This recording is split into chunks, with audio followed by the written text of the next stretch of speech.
姓高哈，是高先生。那我以前耳鸣的很厉害，那就是尤其是下雨啊，或者是气温变化，那我只要耳鸣一发生，我就好几天都不会停下来，甚至晚上睡觉睡到一半，那耳鸣都把我吵醒了，那4、5点呢就会醒过来。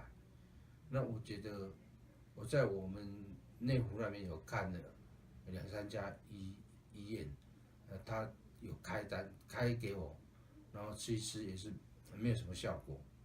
然后后来我觉得我去网络找到有这一家有这个医生哦，然后我想说啊没有关系，我来试试看。那这3天呢，我发现我的耳鸣几乎没有再发作了。那我觉得我非常的高兴这样子。像我以前睡觉大概睡个4、5点，那耳鸣就发作了，那我就醒过来了。那最近呢，我可以睡到大概早上10点，礼拜天呢，礼拜六我都可以睡得很晚，甚至于我连中午呢都可以躺在沙发睡着了啊。这个有睡眠方面呢是有进步，相当的有进步这样子。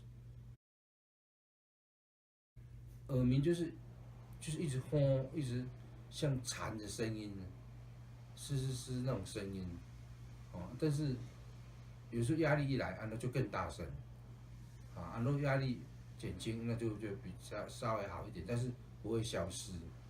那我每天早上醒来第一件事如果今天早上有耳鸣，我就整天都耳鸣了。